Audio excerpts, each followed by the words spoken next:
Bonjour à toutes et à tous, bienvenue à cette deuxième conférence initiée dans le cadre du partenariat entre le Conservatoire national des arts et métiers et le Conseil des sages de la laïcité placé auprès du ministre de l'Éducation nationale. Je suis Thibaut Duchesne, je suis l'adjoint de l'administrateur général du CNAM. Nous sommes aujourd'hui au CNAM pour une conférence exceptionnelle sur la liberté d'expression aux États-Unis et en France. Nous sommes entourés de Mark Weissman, je vous présenterai tout à l'heure, Elisabeth Zoller, Madame la Présidente du Conseil des sages, Dominique Schnapper, et Olivier Faron, l'adjoint de l'administrateur général du CNAM, qui est lui-même entouré de Yanis Roder et d'Alain Sexy, secrétaire général adjoint du Conseil des sages de la laïcité. Je passe tout de suite la parole à Olivier Faron. Merci beaucoup Thibaut, Madame la Présidente, chère Dominique, merci beaucoup d'être ici au Conservatoire et merci beaucoup à Elisabeth Zoller et Mark Weissman d'avoir accepté de nous rejoindre pour cette conférence. Alors évidemment, cette conférence, les conditions générales l'expliquent bien facilement, elle est en visio, mais elle est relayée donc sur la chaîne YouTube du CNAM, donc on est très heureux qu'il y ait une diffusion qu'on espère le plus large possible, et la dernière conférence avait eu un vrai public, donc on est très content. Cette deuxième conférence suit donc celle qui s'était tenue le 13 avril autour du recteur Jean-François Chanet et du philosophe Pierre-Henri Tavoyot. Et nous avions eu la chance qu'il y ait un mot du ministre Jean-Michel Blanquer en introduction pour rappeler le partenariat que Thibaut a rappelé entre le Conseil des sages et le Conservatoire national des arts et métiers. Puis nous poursuivrons notre réflexion avec une conférence, et je vous y invite par avance, le 8 juin sur laïcité, diversité, neutralité dans le champ du sport, avec notamment Rachel Kahn, Nice Fugier et Médéric Chapiteau. Et puis le 22 septembre, faire République, après 230 ans après la bataille de Valmy, avec Jean-François Sirinelli et Éric Anceau, donc deux professeurs d'histoire contemporaine. Nous sommes très heureux que nous continuions donc une première année, un cycle qui a eu lieu pendant une première année, qui s'est conclu, et il était évidemment ponctué, nous allions du 9 décembre en 9 décembre par ce volume, qui est évidemment un volume très important pour nous, puisque ce sont les actes qui réunissent un peu toutes les contributions qui ont été apportées au débat. Quel est l'objet de ceci? Quel est l'objet en accueillant Mark Weissman et Elisabeth Zoller? Eh bien, il est d'abord de proposer un lieu, je dirais, neutre, un lieu ailleurs, un lieu de réflexion, un lieu apaisé sur une question qui est tout sauf neutre et apaisée dans notre pays. Et donc, je crois que nous réussissons à faire cet effort et à faire ce qui semble une évidence, mais qui n'est pas une évidence. Et puis l'autre chose, je crois que c'est très important que nous ayons une réflexion ouverte sur le monde, où nous entendions les voix des experts, les voix des grands spécialistes, les voix de ceux qui vont nous apporter des choses sur cette question centrale. Thibaut reviendra à la présentation, mais je suis très heureux de saluer en Elisabeth Zoller une collègue de droit qui a enseigné longtemps donc à Paris 2 Panthéon-Assas, et puis qui est beaucoup intervenue sur ces questions en gros de la conception américaine de la laïcité, puisque vous avez dirigé un volume, et puis vous avez écrit différents papiers, et puis Mark Weissman, que les universitaires écoutent, mais peut-être devraient encore plus écouter, parce que votre émission, cher Marc, est un incontournable. Donc c'est un des endroits où on parle de la liberté académique de façon, je dirais, poussée et importante, et où on progresse sur le sujet. Vous êtes évidemment un grand spécialiste de l'antisémitisme, et on a tous, évidemment, en tête Un temps pour haïr et tous les ouvrages que vous avez publiés sur la question. Évidemment, je ne suis pas spécialiste, étant plutôt un historien franco-français.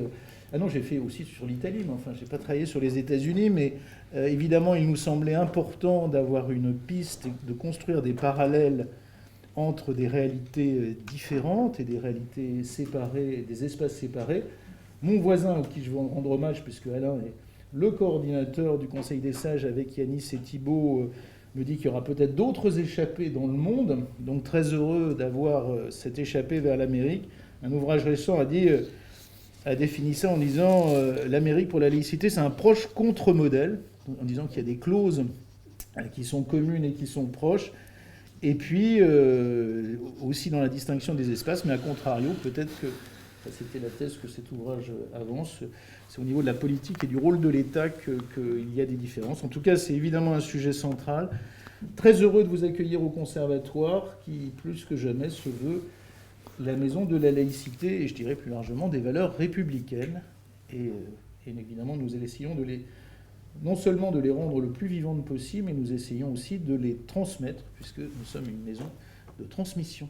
Donc merci d'avoir choisi notre maison et Dominique, c'est un honneur que de vous accueillir, que de vous donner la parole. Merci, monsieur l'administrateur. Merci. La suite du programme de réflexion sur la laïcité qu'on avait commencé l'an dernier au CNAM et avec le CNAM se poursuit cette année dans deux directions.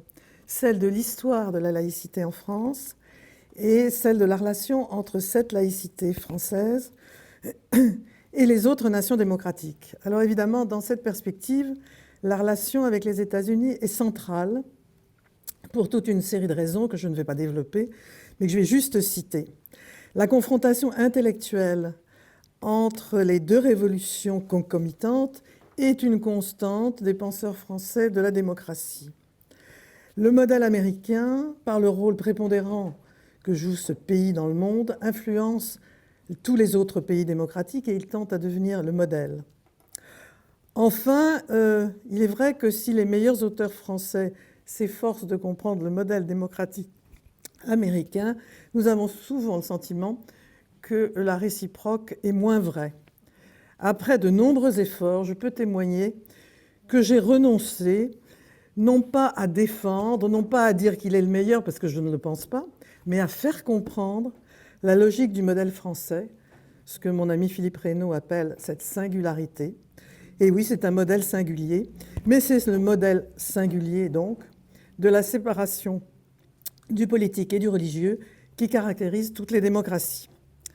Alors, de ce dialogue difficile et asymétrique, nous allons témoigner aujourd'hui en écoutant deux voix différentes. D'abord, celle de ma collègue et amie Elisabeth Zoller, professeure émérite de droit public à Paris II, qui est la meilleure spécialiste française du droit public des États-Unis, au point qu'elle est totalement reconnue par nos collègues américains eux-mêmes, et ça n'est pas peu dire. Je ne vais pas citer ses publications, mais je voudrais tout de même rappeler ses remarquables analyses sur la jurisprudence de la Cour suprême des États-Unis, dont nous savons tout le rôle juridique, mais aussi politique qu'elle joue dans la vie américaine. Merci à elle d'avoir accepté de venir parler ce soir. Mark Weitzman lui succédera. C'est une voix d'écrivain, de témoin, engagé dans le débat des idées. Lui aussi est un ami des États-Unis, un ami du grand écrivain Philip Roth et de nombre de journalistes et d'essayistes américains. Il tente aussi de faire comprendre à ces journalistes, à la classe intellectuelle américaine, que la citoyenneté à la française, dont la laïcité est l'une des dimensions, n'est pas l'instrument tyrannique de l'imposition d'une culture commune, mais la condition de maintien des cultures particulières à l'intérieur du cadre commun de la citoyenneté.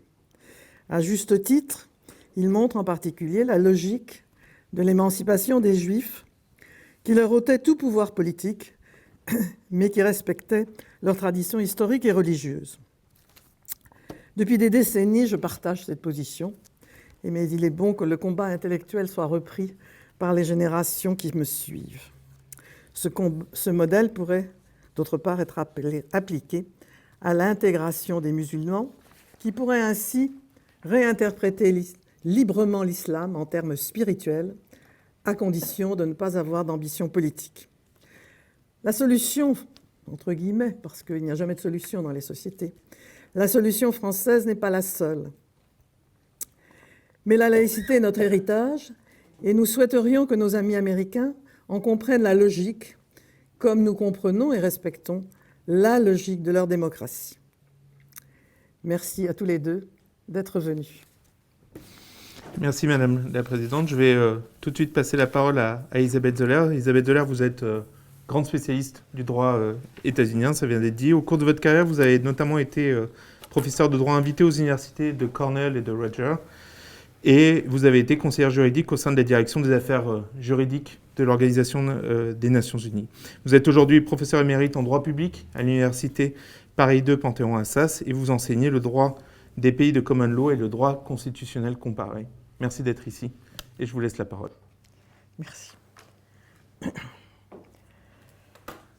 Monsieur l'administrateur général du Conservatoire national des arts et métiers, Madame la présidente du Conseil des sages de la laïcité, chers collègues, chers amis, mesdames, messieurs, je veux d'abord remercier Dominique Schnapper qui m'a fait l'honneur de me demander, dans le cadre de ce deuxième cycle de conférences sur République, école et laïcité, une comparaison de la liberté d'expression aux États-Unis et en France.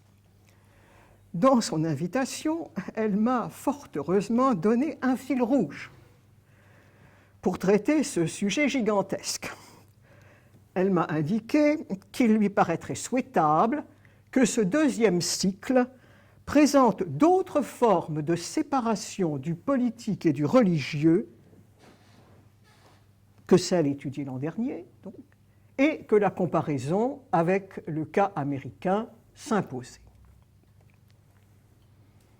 N'est-il pas, a priori, curieux de rechercher la nature des rapports entre la religion et le politique à partir de la liberté d'expression? Ce sont là deux libertés différentes. La meilleure preuve en est que la Déclaration des droits de l'homme et du citoyen les traite dans deux articles distincts. L'article 10, qui est relatif à la liberté religieuse et qui consacre la liberté de conscience, et l'article 11, relatif à la libre communication des idées et des opinions, qui est considéré comme établissant la liberté d'expression.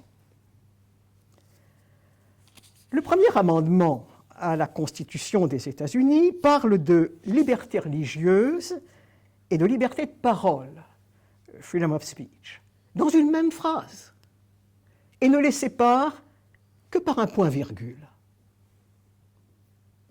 Ce détail de ponctuation pourrait passer pour négligeable s'il ne traduisait une vérité profonde.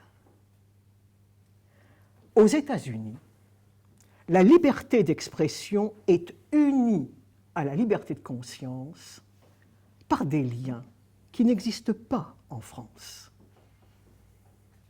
Là gît le point décisif. Curieusement, le terme liberté d'expression en tant que tel n'est contenu ni dans le premier amendement à la Constitution des États-Unis de 1787, ni dans la Déclaration des droits de l'homme et du citoyen de 1789. Cette absence s'explique par le fait que le terme n'existait pas à l'époque où ces textes furent rédigés. Aux États-Unis, le Congrès retint les termes liberté de parole et liberté de la presse parce que c'étaient ceux du droit anglais. Et que l'objet des 8 premiers amendements à la Constitution, le Bill of Rights, était d'assurer les États que le nouveau gouvernement fédéral qu'on créait ne porterait pas atteinte aux droits et libertés de leurs citoyens. Et en France, l'Assemblée nationale choisit la formule « libre communication des idées et des opinions », modifiant à un mot près celle qu'avait proposée le duc de La Rochefoucauld-Danville, « libre communication des pensées et des opinions ».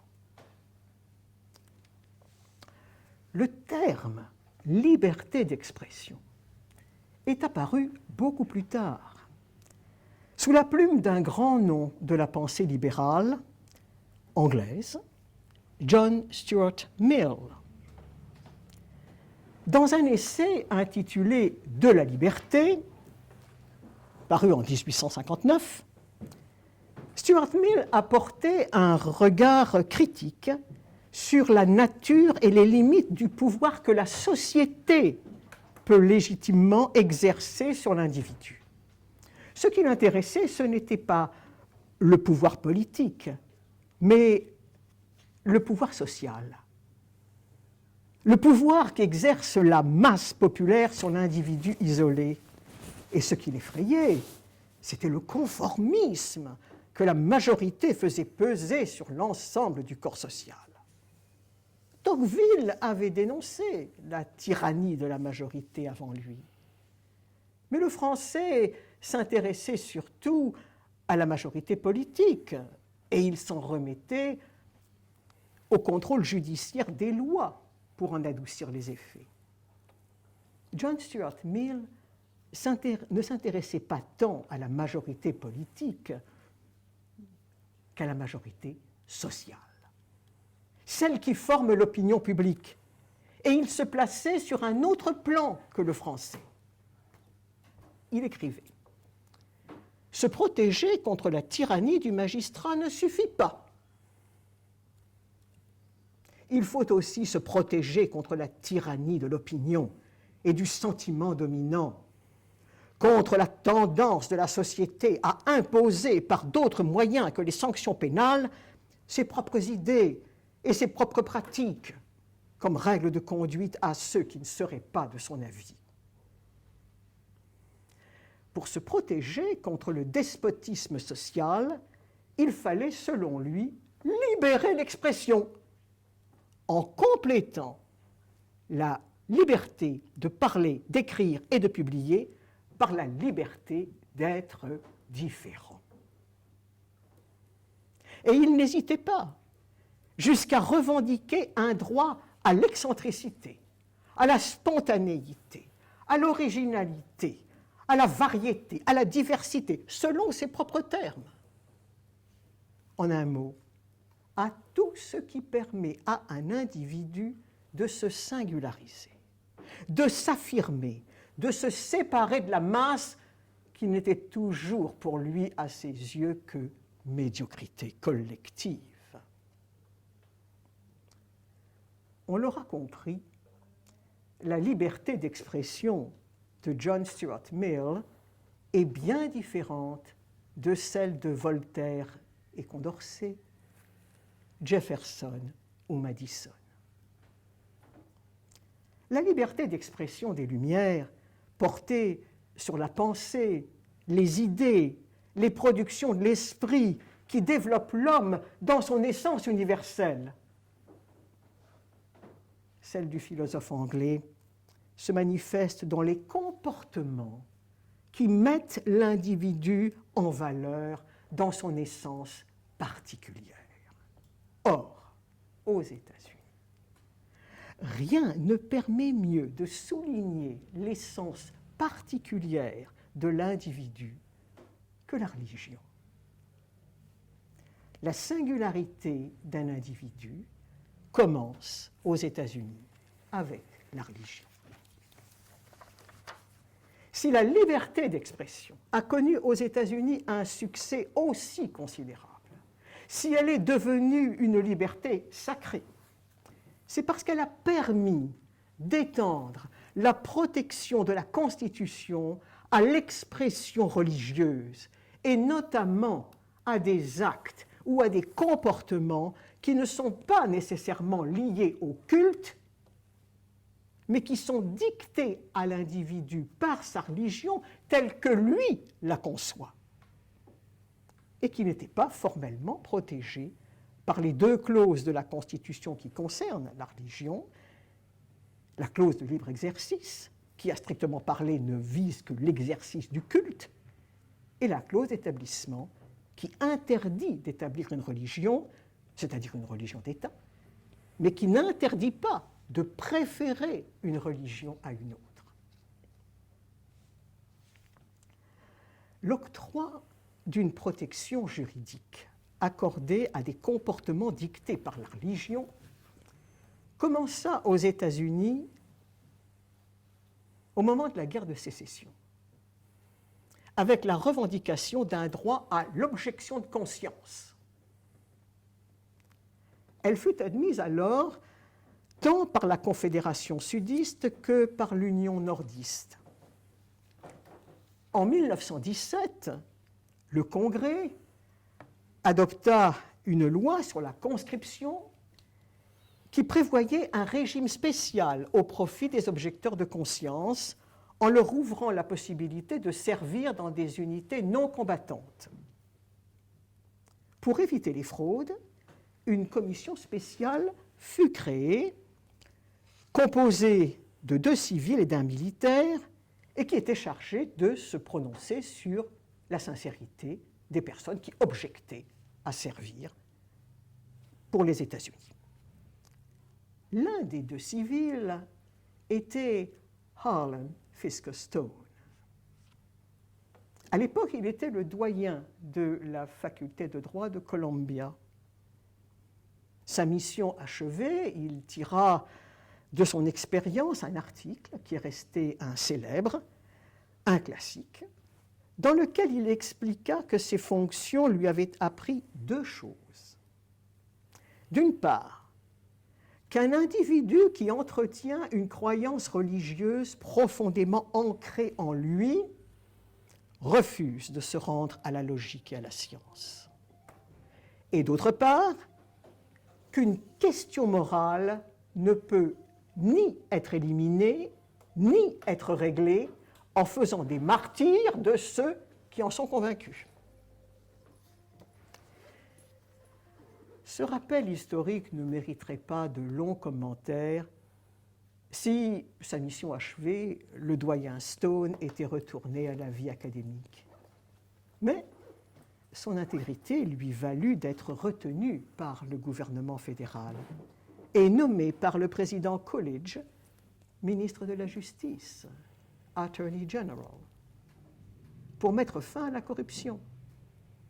Et en 1925, Coolidge le nomma juge à la Cour suprême. Et en 1940, le président Roosevelt l'éleva au rang de président de la Cour. À l'époque, les États-Unis étaient en pleine ferveur patriotique. Le conseil électif d'un district de Pennsylvanie avait adopté un règlement qui obligeait les enfants des écoles publiques à prêter tous les matins allégeance au drapeau. 2 enfants, une petite fille de 12 ans, Lillian Gobitis, et son frère William, refusèrent de se prêter à l'exercice sur recommandation de leurs parents adeptes de la secte des témoins de Jéhovah. Le drapeau était une image, et pour cette raison, en se fondant sur une interprétation littérale de l'Exode, ils ne pouvaient pas le saluer. Les 2 enfants furent renvoyés. Et le père, Walter Gobitis, porta l'affaire en justice, laquelle alla jusqu'à la Cour suprême. Dans un arrêt rendu à la majorité de 8 voix contre 1, la Cour, par la voix du juge Frankfurter, approuva la décision des autorités scolaires. La voix dissidente, c'était celle du président Stone. Il se désolidarisa de l'opinion majoritaire et à l'affirmation selon laquelle le serment au drapeau était une cérémonie nécessaire parce que le fondement ultime d'une société libre réside dans le caractère obligatoire du lien qui fait la cohésion nationale. Le président Stone objecta tout d'abord qu'il n'était pas persuadé que la Cour avait besoin de se prononcer sur un texte qui justifiait le renvoi de ses enfants à partir du moment où les processus démocratiques étaient ouverts. Sous-entendu, on pouvait le retirer. Ensuite, il n'était pas convaincu que ce texte fût nécessaire pour garantir la liberté civile ou renforcer la cohésion nationale. Et enfin, qu'il ne voyait pas pourquoi, en l'espèce, l'intérêt public à maintenir la discipline dans les écoles devait l'emporter sur le droit d'une petite minorité sans défense à exprimer ses fortes convictions religieuses par le silence et l'abstention. Pour le président Stone, il existait une autre manière de résoudre le différend. Avançant une notion promise à un grand avenir, il expliqua, citation, Dans ces affaires, on fait remarquer que lorsqu'il existe un conflit entre les intérêts de l'État et l'intérêt de la liberté, il doit y avoir, chaque fois que cela n'est possible, un accommodement raisonnable entre eux, de manière à préserver l'essentiel des deux, et que la fonction des cours de justice est de décider si cet accommodement est raisonnable. Fin de citation. Les protestations contre l'exclusion des enfants gobitis furent telles qu'elles obligèrent le district à retirer le règlement. 4 ans plus tard, la Cour suprême fut saisie d'une affaire très semblable concernant 2 enfants, Mary et Gathy Barnett, exclus eux aussi, comme les enfants gobitis de l'école, pour avoir refusé de saluer le drapeau sur recommandation de leur père, Walter Barnett, un adepte de la secte des témoins de Jéhovah. Le président Stone confia la rédaction du jugement alors au juge Jackson, nouvellement arrivé sur le siège et qui n'avait pas participé au délibéré de la première décision. Dans une opinion rendue à la majorité de 6 voix contre 3, dont évidemment celle du juge Frankfurter, le juge Jackson renversa la décision gobitis et s'aligna en tout point sur la position du président Stone.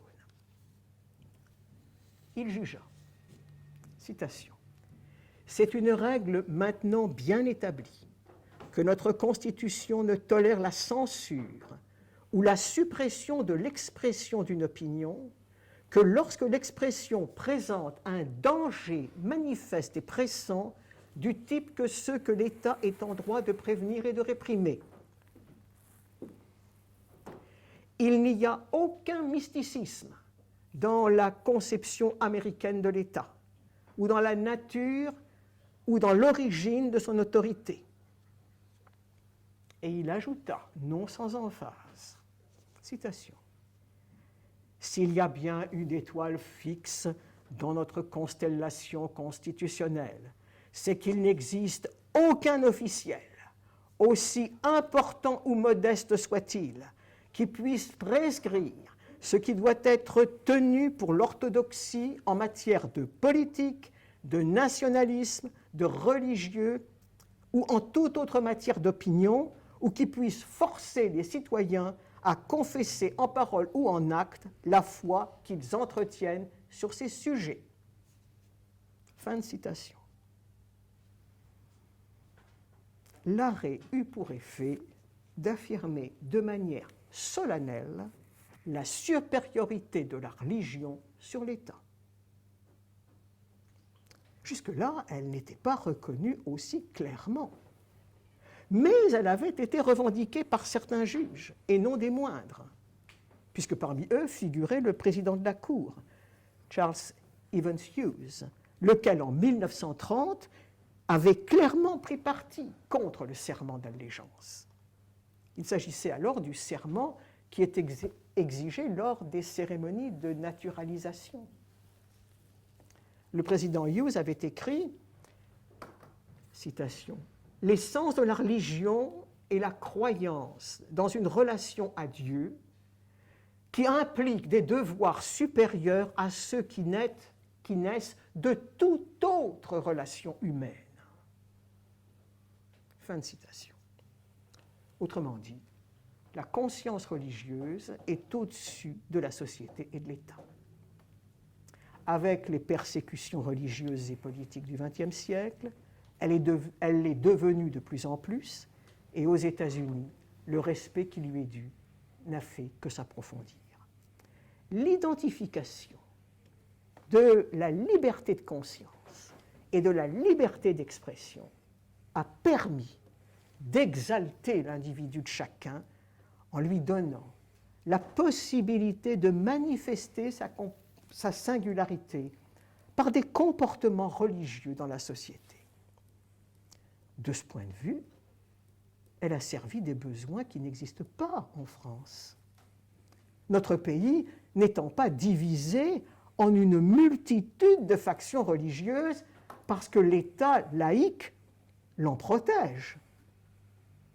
Mais ce n'est pas le cas aux États-Unis, qui ont toujours été divisés en une multitude d'églises, lesquelles, d'un point de vue linguistique, sont toutes tenues pour des sectes, sans que ce terme, qui pour nous évoque des dérives funestes, ait outre-Atlantique la moindre connotation péjorative.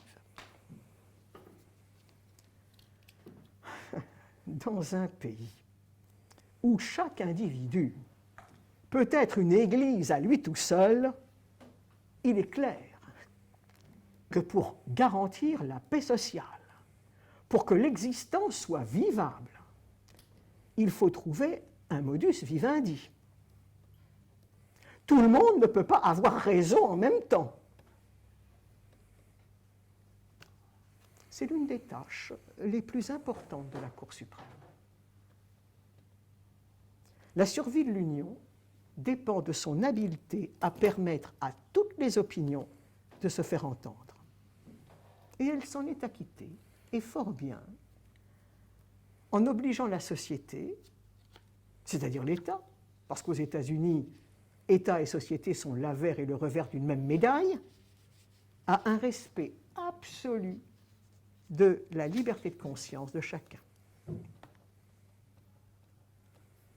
Le respect absolu pour la liberté de conscience qui s'est imposé après l'arrêt Barnett est si fort que quelques mois après cette décision, la Cour a jugé que dans le procès pénal d'une secte de charlatans poursuivis pour avoir grugé nombre de leurs fidèles en se prétendant des messagers divins dotés de pouvoirs surnaturels, le juge ne peut pas laisser le jury statuer sur la vérité ou la fausseté de leurs croyances. Il doit seulement lui indiquer que son rôle se borne à dire s'il lui semble que ses croyances sont profondément ancrées et sincèrement suivies. La croyance n'a même pas besoin d'être religieuse ou déiste. Il suffit qu'elle soit la manifestation d'une croyance sincère et profonde qui tient dans la vie de celui qui l'exprime une place semblable à celle que Dieu occupe dans l'esprit des croyants. Ainsi, lors de la guerre du Vietnam, la loi sur la conscription n'accordait le statut d'objecteur de conscience que pour des motifs liés à l'éducation et aux croyances religieuses.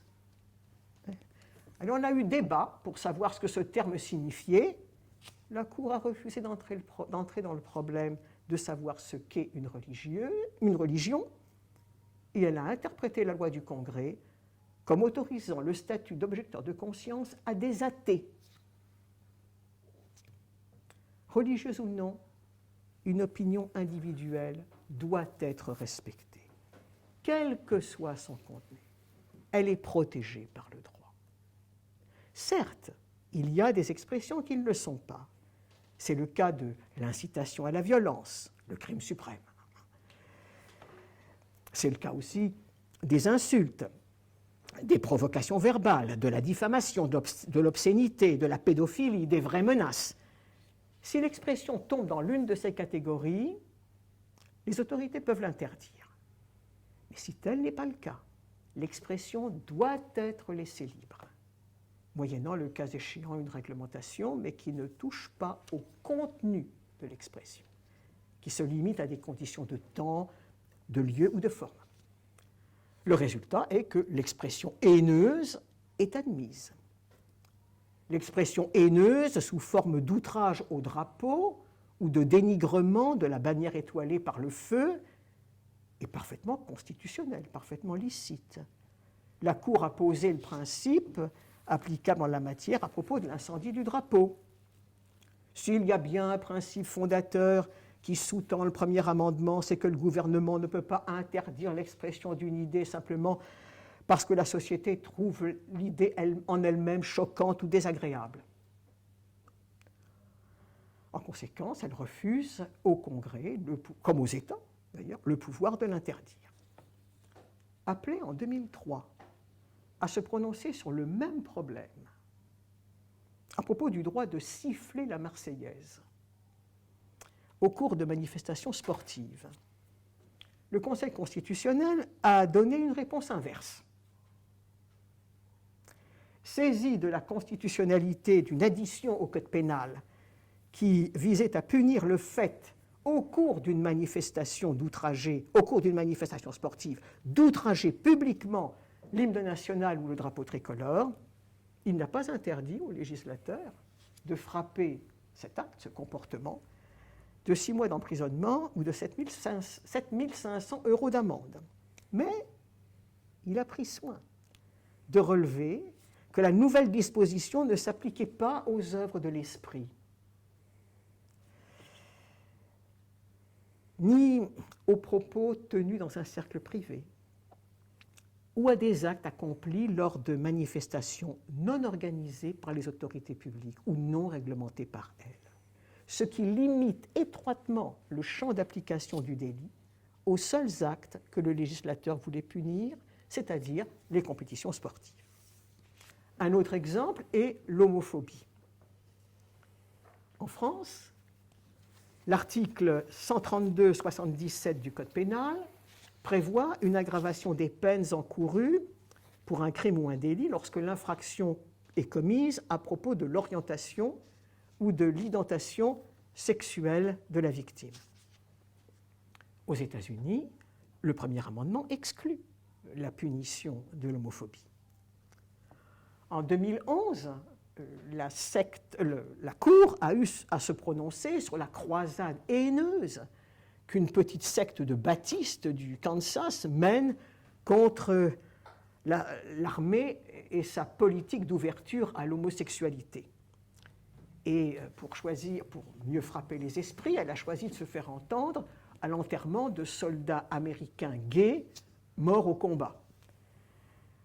Et à cette occasion, elle réunit ses adeptes et ils sont invités à brandir des pancartes qui envoient des messages de haine contre l'homosexualité. Je vous fais grâce de tous ces messages, mais enfin j'en donne quand même quelques florilèges. Dieu et l'Amérique, ne priez pas pour les États-Unis, remerciez Dieu des soldats morts, le pape en enfer, prêtres violeurs, marines tous pédés, Dieu et les pédés, tu iras en enfer, prêtres violeurs. Enfin, le tout accompagné de chants religieux et de la lecture des versets de la Bible. Appelé à se prononcer sur recours de la victime, des parents d'un défunt, sur ses agissements, la Cour suprême n'a trouvé rien à redire à ces déchaînements de haine. Selon elle, la Constitution ne donne pas au gouvernement le pouvoir de préciser quels sont les types de messages protégés, ou les types de messages qui sont suffisamment offensants pour qu'on en épargne la réception à l'auditeur. C'est au spectateur non consentant, a-t-elle laissé entendre, qu'il appartient de se protéger lui-même, de protéger sa sensibilité, simplement en détournant les yeux. Pour que l'autorité publique puisse intervenir, il faut que l'atteinte aux intérêts privés soit intolérable, ce qui n'était pas le cas en l'espèce. Pas plus qu'on ne peut empêcher un individu de s'exprimer, de laisser parler son esprit, to speak his mind. On ne peut pas le forcer à dire, ou encore moins à jurer quelque chose qu'il ne veut pas dire. C'est ainsi que ça concernait déjà le cas des enfants Barnett, mais maintenant ça s'est appliqué aux personnes morales, et notamment aux établissements catholiques qui pratiquent des soins prénataux ou qui s'occupent éventuellement de fournir des accouchements. Et l'État il y a eu il y a 2 ans, seulement 2 ans, un contentieux devant la Cour suprême où un établissement privé de secours et d'assistance à la maternité avait refusé d'afficher dans les salles d'attente une pancarte, un petit encart indiquant que l'État de Californie fournissait gratuitement aux jeunes femmes qui en avaient besoin une IVG, qu'il suffisait d'appeler tel numéro. Elle ne voulait pas afficher cela dans sa salle d'attente.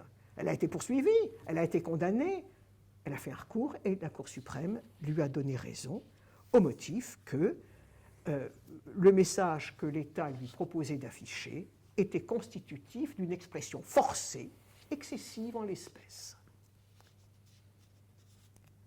Non seulement l'expression qui ne tombe dans aucune des catégories interdites ne peut pas être empêchée, mais encore lorsque elle a la moindre connotation religieuse, le droit doit lui faire une place pour la recevoir.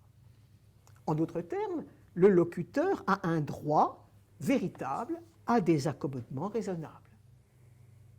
C'est un chapitre de la jurisprudence de la Cour suprême qui est assez connu, mais on remarquera, je prends les témoins des adventistes qui ne travaillent pas le samedi, toute secte religieuse peut avoir son accommodement en droit du travail, ça c'est incontestable. Mais ce qui est plus intéressant, c'est qu'elle peut aussi avoir un accommodement raisonnable contre l'État, contre la puissance publique.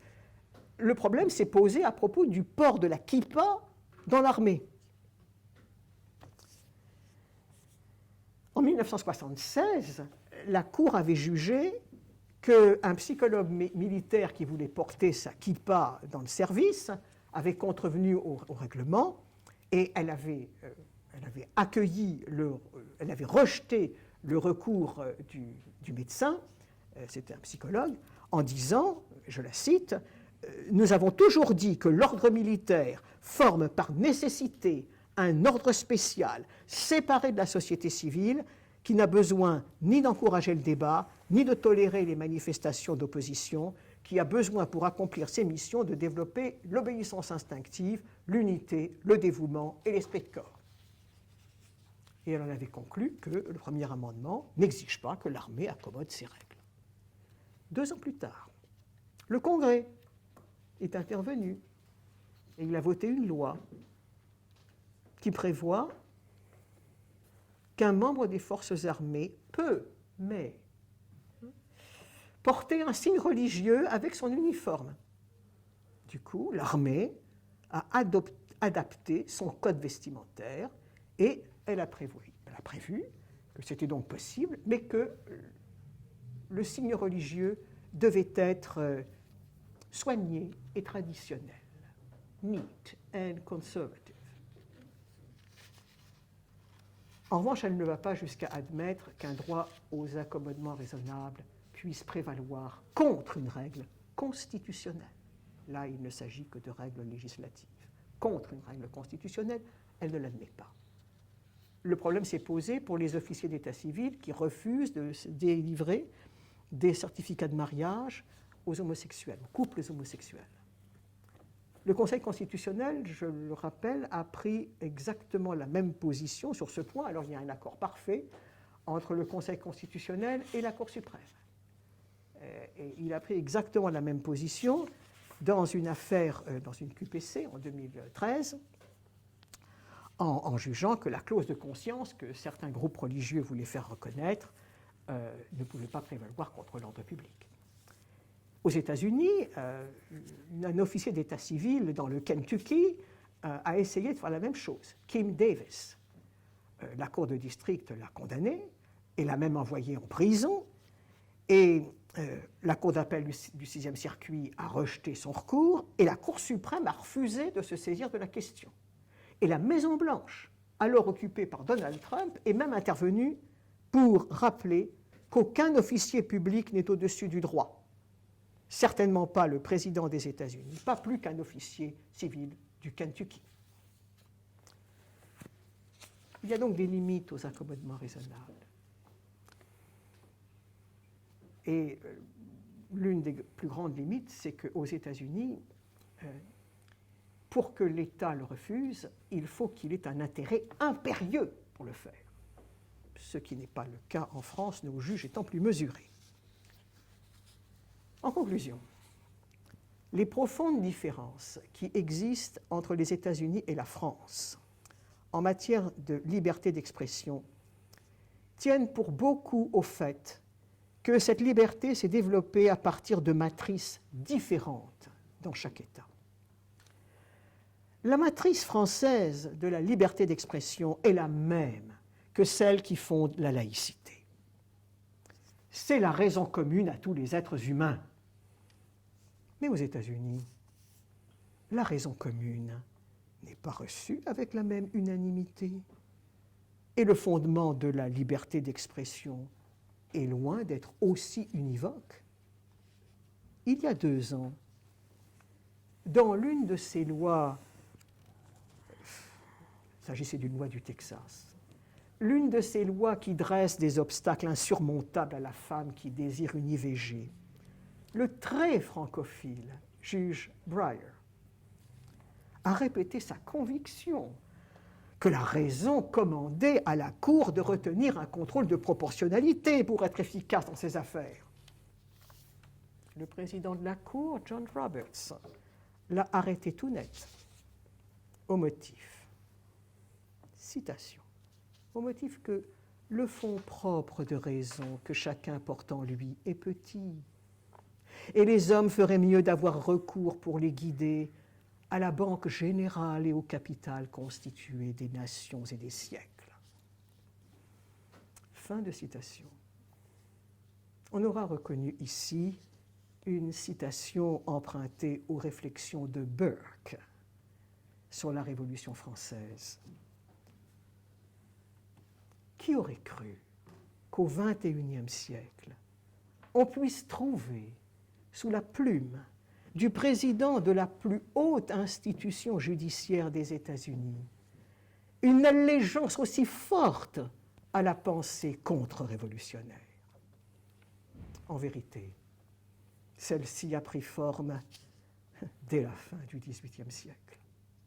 Elle a nourri la porosité qui existe entre liberté d'expression et liberté religieuse, et elle a conduit les États-Unis à développer une forme de séparation du politique et du religieux bien différente de celle qui prévaut en France. Je vous remercie. Je vous en prie, Dominique. Je n'ai rien à dire, sinon à remercier Elisabeth Zoller de son passionnant exposé. Nous comprenons bien comment nos amis américains nous comprennent mal, tant la tradition est différente. Marc Weissman, nous serons heureux de vous écouter. Merci à tous. Juste une seconde, je vais déclencher ça pour m'enregistrer moi-même, parce qu'il faut laisser une trace écrite. Je vais me concentrer sur un aspect qui est la question de l'influence ou non des théories américaines et de la cancel culture sur les universités françaises. Qu'est-ce qu'on entend par là exactement et ce que ça veut dire? Je vais le faire en lançant des pistes plus qu'en affirmant des choses. Je le ferai certainement sans l'érudition de ma voisine, mais avec plutôt des choses que j'ai pu observer ou j'ai pu sentir. Il me semble qu'il y a une erreur qui est faite quand on dénonce sans nuance l'influence des théories américaines sur ce qui se passe dans les facs françaises, en particulier sur ce qu'on appelle l'islamo-gauchisme, et plus généralement sur le mouvement décolonial qui serait le résultat de cette influence et du multiculturalisme américain. Ce multiculturalisme serait lui-même le produit d'une culture, on vient de le dire, plus religieuse que la nôtre, et tout ça serait importé ici et menacerait la cohésion de la société française, et notamment la laïcité et le sens de l'universel. Alors, c'est une idée qui me paraît, dit comme ça, réductrice et même relativement dangereuse, parce qu'on peut y voir affleurer une espèce d'anti-américanisme. Je veux dire, c'est quelque chose avec quoi Éric Zemmour ou Renaud Camus pourraient être d'accord. Je crois que l'influence entre les deux pays se joue de façon concrètement plus complexe qu'on ne le dit, dans les deux sens d'une part, avec beaucoup de déformations d'un côté comme de l'autre d'autre part, et que ce qui est vraiment importé n'est pas nécessairement ce qu'on croit. Les Américains ne comprennent pas effectivement le modèle français, nous ne comprenons pas nécessairement le modèle américain, mais j'ajouterais que dans la sphère culturelle en ce moment, les Américains ne comprennent pas nécessairement leur propre tradition ces temps-ci. C'est-à-dire qu'on a vu des articles écrits par des journalistes et des penseurs américains récemment qui fustigent la laïcité française au nom d'un multiculturalisme qui serait américain. Et moi, je crois que le multiculturalisme n'a jamais existé à proprement parler dans la tradition américaine. Le terme est issu plutôt de la globalisation, beaucoup plus que de la culture américaine en tant que telle. Et il me semble que, comme nous, l'Amérique est victime de la mondialisation, y compris dans la manière dont elle comprend sa culture aujourd'hui, et que ce qu'on voit dans les facs, tant aux États-Unis qu'en France, est au moins autant le résultat d'une globalisation que d'une influence américaine.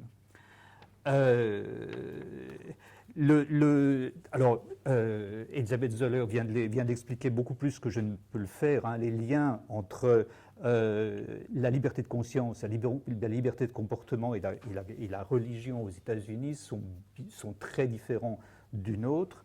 Je ne vais pas le redire ici, mais sinon, je voudrais juste insister sur un point, c'est les liens entre la conscience religieuse et la désobéissance civile dans la tradition américaine, en particulier dans la lutte contre l'esclavage, d'une part, parce que c'est important pour aujourd'hui, des personnalités comme John Brown, par exemple, messianiques, qui ont fait beaucoup dans la lutte contre l'esclavage et qui a été un des facteurs déclencheurs de la guerre de sécession. Également dans ce qu'on appelait l'Underground Railroad, c'est-à-dire l'ensemble des circuits clandestins par lesquels, avant la guerre civile, les esclaves noirs du Sud parvenaient à rejoindre les territoires du Nord et parfois même le Canada. Ces circuits n'auraient pas existé sans certains cercles religieux, essentiellement tenus par des femmes. Et ce lien entre religion, une forme de proto-féminisme avant la lettre, et ce que les Américains appellent la self-reliance, cette idée d'une désobéissance civile où effectivement, comme l'a dit Elisabeth Zoller, un individu peut être une église à lui seul, c'est-à-dire qu'il y a quelque chose qui fait qu'une intuition dépasse les cadres établis aux États-Unis. C'est quelque chose qui nous est profondément étranger. Harold Bloom avait une théorie là-dessus, le critique littéraire, le spécialiste de Shakespeare. Il disait que la culture américaine, la société américaine n'était que superficiellement chrétienne et qu'elle était en réalité gnostique. Oui. C'est quelque chose en quoi je crois totalement. C'est-à-dire que Jésus marche avec moi. Cette idée que on retrouve ce lien entre religion et désobéissance civile dans le mouvement, dans les ligues de tempérance anti-alcool, par exemple, au début du XXe siècle, mais aussi dans le début des mouvements des droits civiques, le rôle clé des églises noires en particulier, mais pas seulement, à commencer par Martin Luther King évidemment, mais aussi le rôle de Nation of Islam, de l'islam dans le développement des luttes raciales aux États-Unis a été central.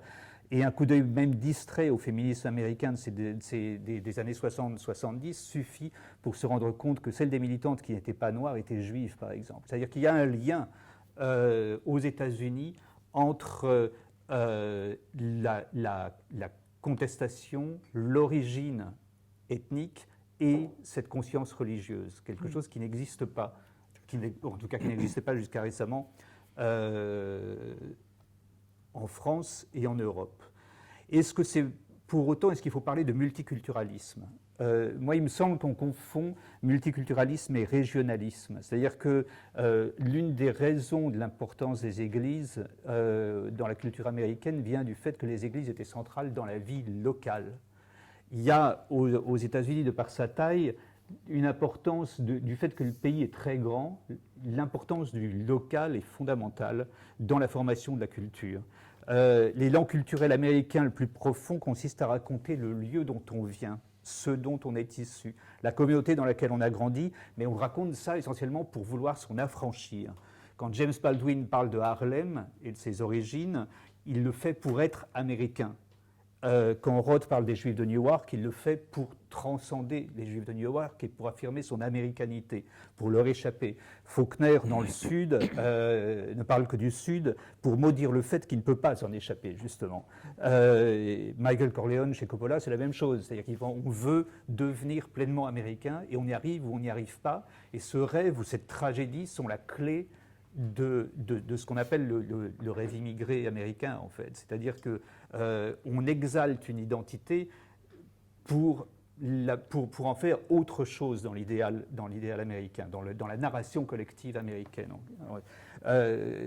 Là où l'intégration française se fait par l'oubli ou la négligence vis-à-vis des particularismes, y compris régionaux, la culture américaine, l'intégration américaine se fait par l'exaltation de l'histoire personnelle. Encore une fois, on retombe sur cette idée d'un individu qui peut être une église à lui seul, ou sinon une église, en tout cas un monde entier à lui seul, avec tous ses particularismes. C'est les seuls, pendant très longtemps, jusqu'aux années 60, à qui on a dénié la possibilité de raconter leur histoire aux États-Unis, étant évidemment les Noirs, pour des raisons évidentes, parce que le conflit était, le clash était immédiat.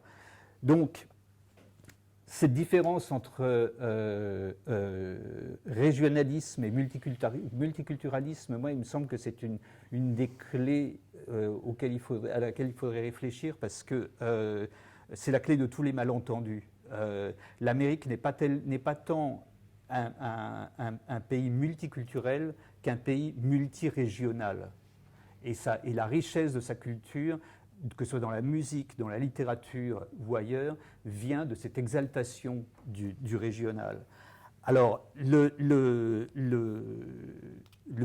comment est-ce que cette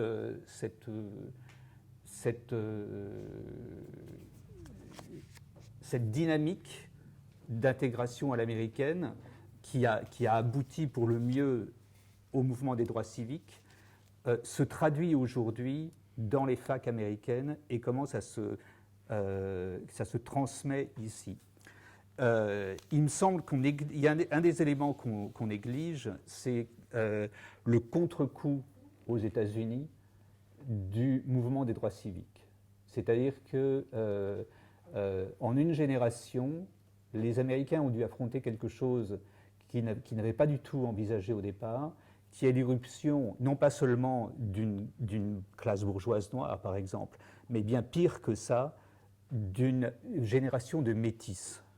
C'est quelque chose qui, de Obama lui-même je ne sais pas, Thomas Chatterton Williams, l'essayiste américain qu'on voit en ce moment, ou Lenny Kravitz, le musicien, ou d'autres encore, on voit apparaître une génération de gens qui ne sont ni blancs ni noirs, et les deux en même temps, dans un pays où jusqu'à très récemment, un 12e de sang noir vous faisait cataloguer noir dans le recensement, vous n'avez pas le choix. Obama est certainement un des premiers à pouvoir cocher toutes les cases s'il le désire. Il peut être considéré comme noir, il peut être considéré comme blanc, et il peut être considéré comme métis. C'est une totale première aux États-Unis. Et il me semble que on sous-estime le choc psychologique que ça représente pour tout le monde, blanc et noir.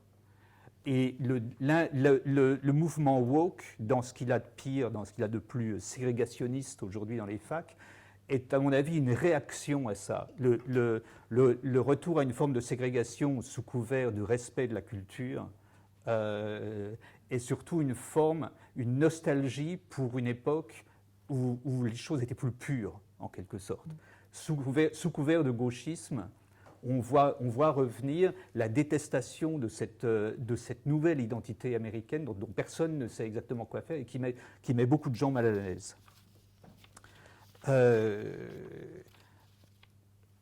Est-ce que ce mouvement, dans quelle mesure est-ce que ce mouvement est vraiment exporté en France? Je parle du mouvement woke aux États-Unis.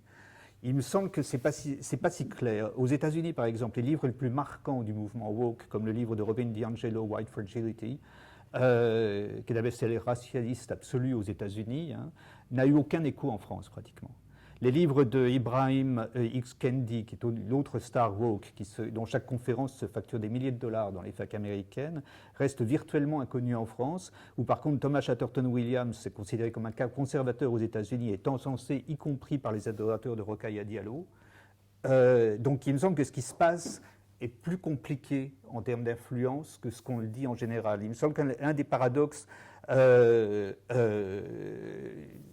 c'est que là, il y a une haine paranoïaque aux États-Unis contre la pensée qui a une longue histoire aux États-Unis. Il y avait un parti nataliste et xénophobe au XIXe siècle qui s'appelait fièrement les Know Nothing, qui est une des sources du populisme américain. L'historien américain Richard Hofstadter a écrit là-dessus un livre resté classique, hein, The Paranoid Style in American Politics. Et il y a à la base des Know Nothing, l'idée qu'on n'a rien à apprendre, que tout vient mieux par le bas, l'idée de l'authenticité contre la culture, si vous voulez. À son meilleur, c'est la racine du populisme américain qui, à son meilleur, donne M. Smith au Sénat, les films de Capra, les westerns de Ford, et à son pire, le mouvement QAnon et les conspirationnistes. Une des choses neuves aujourd'hui, c'est qu'avec le mouvement woke, la gauche américaine universitaire produit l'équivalent des Know Nothing, non plus au nom du peuple, mais au nom d'une sorte de nouvel élitisme, d'un nouveau savoir qui est à la fois anti-intellectuel et surdiplômé. Donc on déboulonne les statues de Lincoln, on élimine les livres de Chaucer, de Homère, de Shakespeare, on voit aux gémonies Martin Luther King et Lou Reed qui sont respectivement vendus aux blancs et aux transphobes, et on rétablit la ségrégation raciale sur les campus au nom de l'authenticité, exactement comme les Know Nothing pourraient le faire, mais pour la révolution.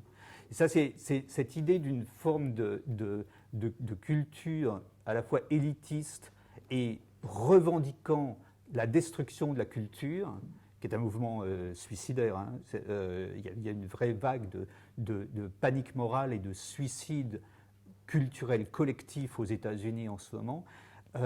C'est quelque chose de très curieux, de très difficile à combattre, parce que c'est très paradoxal en apparence, puisque c'est au nom d'un savoir supposé qu'on va détruire tout l'héritage du savoir. Et je crois que il faudrait creuser, mais il me semble que ce qui se passe a à voir aussi avec la fascination relativement nouvelle des Américains pour les diplômes universitaires. Il y a c'est une fascination qui est en partie liée aux frais de scolarité, en partie liée à la formation d'une sorte de nouvelle oligarchie trans-étatique, au sens où les États des États-Unis, la culture locale est en train de disparaître aux États-Unis au profit de quelque chose que personne n'arrive complètement à analyser. Et le mouvement woke participe de ça d'une certaine façon, participe de la formation d'une sorte de nouvelle élite acculturée.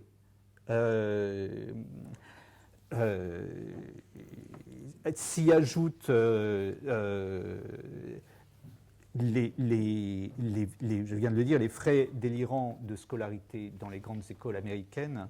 Et là, il y aurait une analyse en quelque sorte bourdieusienne à faire des campus radicaux américains en ce moment. Hein, parce que quand on parle de multiculturalisme, quand on parle de cosmopolitisme, en fait, il y a une sorte de nouvelle hiérarchie sociale globale qui est en train de se mettre en place dans les facs américaines. C'est ça qui influence les facs françaises, à mon avis, bien plus que le reste. C'est-à-dire que les facs américaines ne sont pas, ou ne sont plus tout à fait, le reflet de la société américaine telle qu'elle est. Elles sont le reflet de bulles globales. La sociologie des étudiants des grandes universités où le mouvement woke est le plus virulent, il faudrait l'analyser en détail, mais on y trouve beaucoup d'enfants, de tycoons et de magnats internationaux dont les plus révolutionnaires et radicaux vivent de rentes que leur procurent des trust funds parentaux et qui n'auront jamais besoin de travailler pour vivre et qui ne sont pas nécessairement américains. Il y a eu des manifestations très virulentes à Harvard, il me semble, me souvenir, qui ont abouti à la démission du doyen, du dean de Harvard, qui était noir. C'était même le premier noir nommé à ce poste.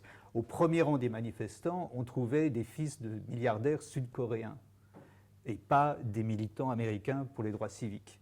Donc les discussions sur la race servent à gommer l'assomption de cette nouvelle classe sociale. Et en France, des militants français, je pense à Rokhaya Diallo en ce moment, mais ils tentent de trouver leur place dans cette nouvelle hiérarchie sociale globale en jouant sur la couleur de leur peau. Donc on a donc affaire à quelque chose qui n'est pas simplement l'influence d'une culture américaine sur une laïcité française. C'est un mouvement qui me semble plus chaotique et plus global que ça. C'est la raison pour laquelle il est difficile de mettre un nom sur ce qui se passe en ce moment dans les facs, tant françaises qu'américaines. Les concepts, la plupart des concepts qui sont agités, intersectionnalité et d'autres choses comme ça, sont essentiellement des instruments marketing.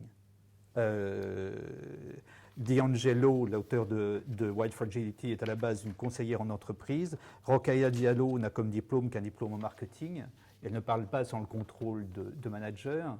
Et c'est ça, en fait, c'est une des choses qui se transmet vraiment des États-Unis à la France. C'est pas la culture, c'est pas le savoir, c'est certains types de comportements issus de la société managériale.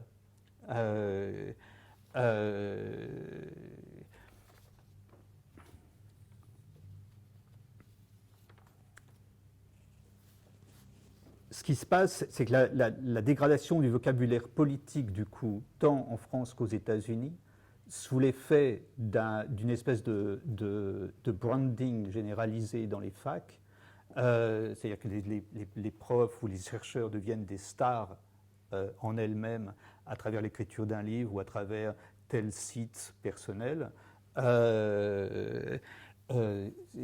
Tout ça entraîne une simplification du vocabulaire. Le White Fragility est pratiquement illisible. Hein. C'est un livre qui est écrit exactement dans le style des livres de Donald Trump. Et c'est considéré comme un classique universitaire aujourd'hui aux États-Unis. Donc ça dit quelque chose quand même. On assiste à la dégradation d'un vocabulaire total du vocabulaire politique à travers l'université américaine et à travers les grands journaux américains qui ont aujourd'hui pratiquement abandonné toute exigence professionnelle. Le Washington Post, le New York Times, le New Yorker ont complètement basculé. Paradoxalement, l'une des raisons de cette bascule, c'est particulièrement vrai pour le New York Times, c'est les nouvelles technologies et le fait que les ressources financières du New York Times aujourd'hui ne viennent plus de la publicité, mais essentiellement des abonnements et des abonnements Internet. Le New York Times croule sous l'argent aujourd'hui. Et on pourrait penser que c'est un progrès pour un journal de se libérer de l'influence de la publicité, mais le contre-coup de ça, c'est que le journal est complètement dépendant des réactions épidermiques de son lectorat sur les questions raciales et sur les questions sexuelles, etc. Donc il y a une sorte de dynamique perverse qui se crée entre, d'un côté, des journalistes formés dans des universités au niveau complètement dégradé, qui viennent prêcher la bonne parole et l'idéologie au sein de leur rédaction, et prendre le pouvoir à travers le prêche, parce que c'est essentiellement un instrument de pouvoir, et des lecteurs qui encouragent ce mouvement par leurs propres exigences, lesquelles exigences sont formées par le journal lui-même. Donc il y a une sorte de dynamique vers la démence collective qui est très très difficile à arrêter. Et tout ça s'accompagne d'une forme de déni de ce qu'on est en train de dire au moment où on le dit. Hein. C'est une forme de négationnisme de soi-même, en quelque sorte, qui est en train de devenir la grande nouveauté de la gauche aux États-Unis et en France, pour le coup, et en fac. C'est-à-dire qu'on le voit à chaque fois qu'on essaie de débattre avec... d'ailleurs, on n'arrive pas à les nommer, islamo-gauchistes, intersectionnalistes, je ne sais pas comment il faut les appeler, puisque à chaque fois qu'on essaie d'avoir un débat avec eux, ils nient être ce qu'ils disent être. On ne s'en veut pas.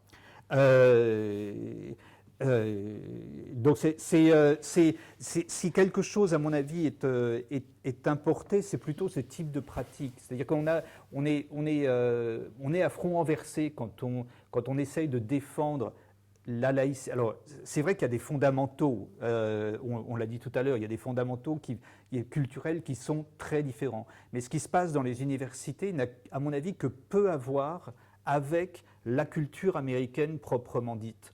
Le recours systématique dans les facs à l'étiquette de multiculturalisme, la légende selon laquelle les universités seraient des lieux cosmopolites, par exemple, alors simplement parce que les étudiants viennent de partout dans le monde. En réalité, c'est une des questions les plus difficiles sur lesquelles réfléchir en ce moment. Quelle est la différence entre le cosmopolitisme et la globalisation? Qu'est-ce que c'est qu'un lieu cosmopolite et qu'est-ce que c'est qu'un lieu globalisé? Il me semble que la plupart des universités américaines, aujourd'hui des grandes universités américaines qui se réclament du wokisme et du multiculturalisme, sont le produit de la globalisation beaucoup plus que d'un multiculturalisme réel, et a fortiori le produit de ce qu'on pouvait appeler jusqu'à il y a peu l'universalisme américain par opposition à l'universalisme français. Donc on est un peu, j'insiste là-dessus parce qu'on est un peu coincé quand on essaye de dénoncer l'influence américaine, alors qu'en fait ce à quoi on a affaire, c'est à l'influence d'une forme de chaos globalisé dont la culture américaine est autant victime que nous, à mon avis. On l'a vu par exemple au moment des manifestations après la mort de George Floyd.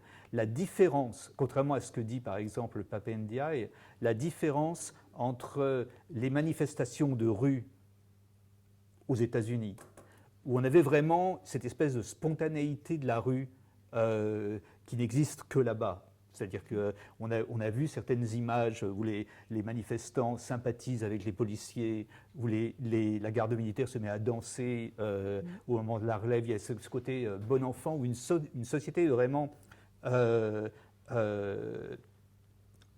multiple se retrouve dans la rue pour protester contre quelque chose qui lui semble insupportable, qui n'était pas en l'occurrence Trump. On a entendu très peu de slogans anti-Trump à ce moment-là, mais qui était le meurtre de cet homme précis. Et rien que ça est en soi, à mon avis, là pour le coup, très américain. Il y avait une vraie différence entre ces manifestations-là, et ce qu'on voyait en même temps dans les facs, où on avait un discours sur-idéologisé au contraire, extrêmement sérieux, avec les fameux slogans sur Defund the police, il faut se débarrasser de la police, il ne faut plus de police, etc. etc. C'est deux mondes très séparés. Voilà, je vais pas développer plus longtemps. Il y a encore, je pourrais dire encore d'autres choses, mais il me semble que l'essentiel de ce que je voulais essayer de dire sur les États-Unis, c'est ça. Et j'ajouterais simplement un mot sur la situation française, parce qu'il me semble que l'autre grande différence, c'est que ces discours idéologiques s'adressent à des sociétés qui n'ont absolument rien à voir l'une avec l'autre. Le multi-ethnisme ou l'universel américain se négocie à partir aujourd'hui, et depuis longtemps, de la question noire, et la question noire appartient à l'histoire américaine depuis le début des États-Unis. La situation en France est extrêmement différente. On a affaire en France à une société post-impériale, travaillée par des fantasmes orientalistes qui remontent au premier temps de l'Empire et qui n'ont jamais vraiment complètement disparu, et qui, à partir des années 60, a géré son immigration de masse, qui était composée de populations le plus souvent non formées, rurales. Ce post-empire, si je puis dire, la France a géré cette immigration de masse en lien, ce qu'on oublie toujours, avec des régimes autoritaires au nationalisme exacerbé et qu'il était hors de question de blesser. C'est-à-dire qu'on ne comprend pas ce qui s'est passé en France si on se contente de dénoncer la ségrégation, le racisme de l'État français vis-à-vis des immigrés, sans prendre en compte la manière dont cet État français a géré cette immigration en lien avec les pays qui envoyaient les immigrés, en particulier l'Algérie du FLN et en particulier le Maroc de Hassan II. Je suis convaincu personnellement que tant le FLN que Hassan II aurait pris comme un affront national, personnel, une politique d'intégration forte des gouvernements français vis-à-vis des populations immigrées. Ça aurait été pris dans le cas du FLN, ça aurait été pris comme une injure totale et une forme de néocolonialisme si la France avait décidé d'intégrer les Algériens.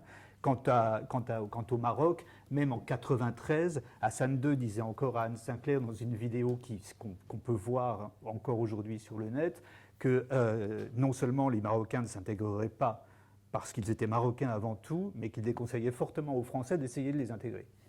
Et le poids de cet autoritarisme, de ce nationalisme sur la conscience des immigrés eux-mêmes a joué un rôle énorme dans la dynamique perverse de ce qui s'est passé en France à partir des années 60. C'est-à-dire que d'un côté, on avait une société française qui effectivement faisait tout pour ne rien voir de sa propre immigration, c'est une chose, et qui était travaillée par un racisme post-guerre d'Algérie. Mais de l'autre, on avait aussi une immigration, et en particulier on avait les pères de ces familles immigrées qui, dans la plupart des cas, refusaient d'admettre l'idée qu'ils étaient là pour rester et que leurs enfants seraient français. C'est dans ce double mutisme que se joue la racine de la tragédie qui est en train de se passer en ce moment, parce que le fait de ne... C'est-à-dire que, comment dire, la dynamique de l'assimilation française qui passe par l'atténuation des particularismes s'est transformée de manière assez perverse en volonté de mettre sous le boisseau toutes les questions réelles qui se posaient dans les années 60 et 70. Donc il y a eu une sorte de détournement de la dynamique assimilatrice française au bénéfice du silence, si je puis dire. Et c'est pour ça, à mon sens, que dès qu'on parle d'assimilation aujourd'hui, on se heurte à une agressivité. Parce que les gens qui ont souffert, les enfants de ces familles immigrées ont souffert d'une fausse assimilation. Une assimilation qui consistait à se taire systématiquement sur tout ce qui pouvait fâcher. Dans les familles, on se taisait, et dans la société française, on se taisait. Et quand les choses ont commencé à se dire, elles se sont dites sur le mode du conflit. Quand les premières manifestations des Beurs au début des années 80 ont eu lieu, l'effet feedback imprévu de ces manifestations qui au départ demandaient la fin d'une ségrégation de facto, évidemment pas de juré, mais la fin du racisme et la possibilité d'intégrer la société de consommation et tout ça. Le feedback de ces manifestations a été d'amener les discussions politiques au sein des familles immigrées alors qu'elles n'avaient pas lieu jusque-là. Alors que les parents faisaient tout pour éviter autant que possible les questions qui fâchent. Est-ce qu'on est musulman? Est-ce qu'on est français? Est-ce qu'on est algérien? Est-ce qu'on est marocain? Les parents s'efforçaient de ne pas répondre à ces questions.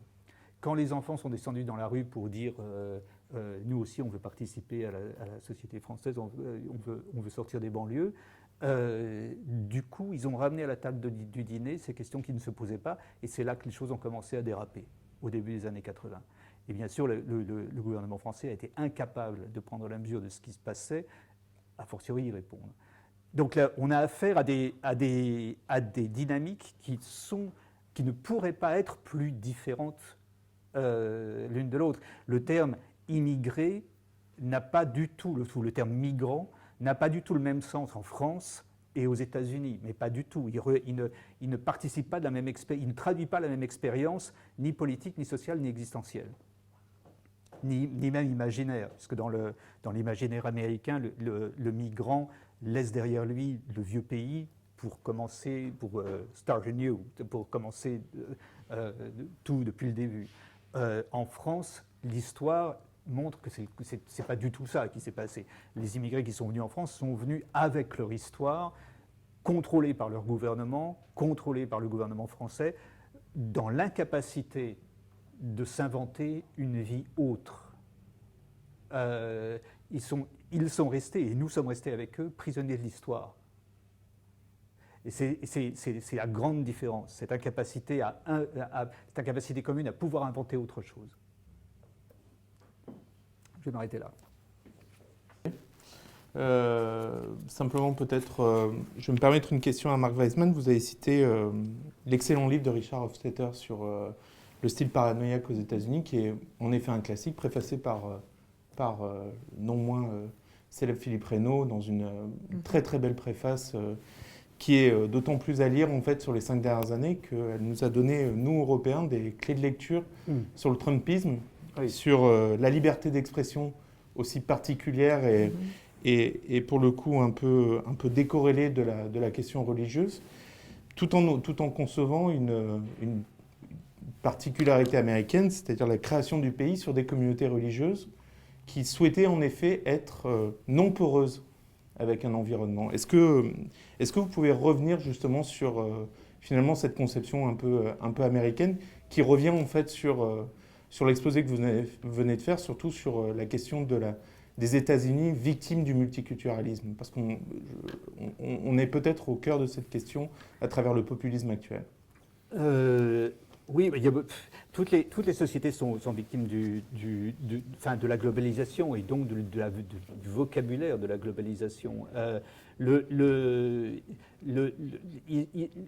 On a le sentiment que quand on discute avec des intellectuels ou avec des journalistes américains, on a l'impression qu'ils ne sont plus capables de comprendre les racines de leur propre culture aujourd'hui. J'ai eu un échange récemment avec James McCauley, qui était le correspondant du Washington Post à Paris. On s'est écharpé dans le monde parce qu'il faisait des leçons à la France au nom de l'universalisme américain, mais qu'il comprenait à la manière dont on pourrait comprendre l'universalisme français. Donc c'est très très étrange. Il me semble que les choses ont commencé, enfin l'incompréhension sur la nature de la culture américaine, qui n'a jamais peut-être été complètement... Enfin, la culture américaine est plus, je parle sous le contrôle d'Elisabeth Zoller ici, est plus une culture intuitive qu'une culture qui a vraiment été... qui s'est vraiment explicitée à elle-même, si je puis dire. Il n'y a pas à proprement parler... J'allais dire, il n'y a pas à proprement parler de culture américaine au sens où nous, on l'entend. C'est-à-dire que la culture américaine est toujours une contre-culture. Melville, qui est un des pères fondateurs de la littérature américaine, était pratiquement inconnu aux États-Unis jusqu'à ce que D.H. Lawrence le révèle au public américain dans les années 20.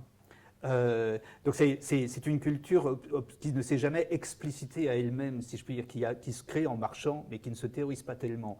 Et donc les Américains ne sont pas nécessairement conscients, sinon intuitivement, de ce qui les meut, contrairement à nous, qui le sommes peut-être trop. C'est-à-dire que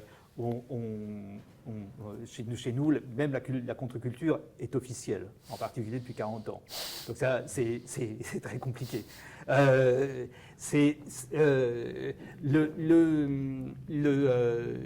y aurait beaucoup de choses à dire sur ce lien entre la plasticité et la multiplicité de la culture américaine à travers ces différentes cultures locales, en particulier l'emphase mise sur la notion de freaks, l'étrangeté, la monstruosité, les liens. On dit beaucoup de bêtises, par exemple, sur le blackface.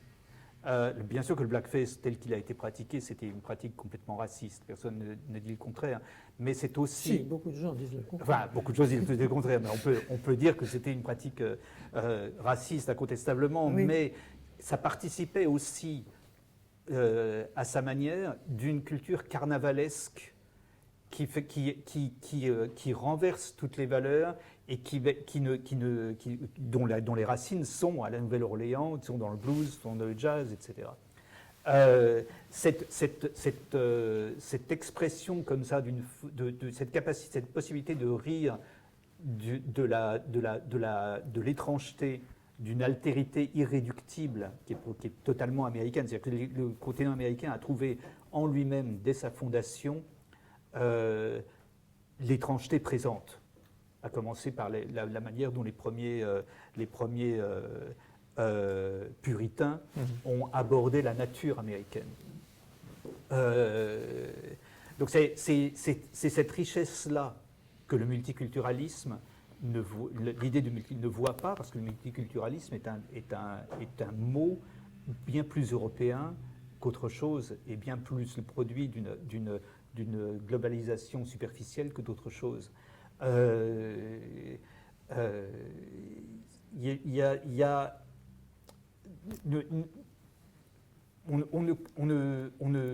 me semble que l'universel français a quelque chose de plus abstrait, d'une certaine manière, je ne dis pas ça en mauvaise part, hein, nécessairement, mais que l'universel américain qui est né d'une confrontation directe des premiers colons, des premiers puritains, avec une nature et les gens qui l'habitaient totalement incompréhensible, à la fois luxuriante, désirable, sauvage, effrayante. Cette espèce, ce mélange-là, il n'y a pas qu'aux États-Unis, hein, le Brésil a quelque chose d'un petit peu similaire, mais la différence, c'est que la religion n'y est pas la même, justement. C'est dans cette première rencontre avec une forme de sauvagerie désirable que se nouent les premiers nœuds de l'universel américain, à mon avis. Il y a un historien américain qui a écrit 3 volumes très épais sur le sujet, qui s'appelle Sotkin, il me semble. Il fait le point là-dessus. C'est une histoire très détaillée de la colonisation américaine, une histoire culturelle de la colonisation américaine qui est absolument fondamentale. Et c'est pour ça qu'aux États-Unis, et je pense que c'est l'un des problèmes aujourd'hui, c'est que le mouvement woke, qui dans ses fondements est une relecture du mouvement puritain qui a toujours travaillé la société américaine, hein, a pris en horreur les fondements de sa propre culture, la culture américaine, si vous voulez. Il y a exactement comme les puritains avaient pris en horreur le monde qui les entourait et qu'en même temps ils étaient en train d'intégrer. C'est ce double mouvement qui est complexe aux États-Unis. Je ne sais pas si je réponds à la question. Parfaitement. Elisabeth Zoller, on a une question. Comment peut-on expliquer que les États-Unis soient passés d'une culture, d'une liberté d'expression où primait l'individu sur l'État, aujourd'hui à un empêchement de la liberté d'expression par la cancel culture?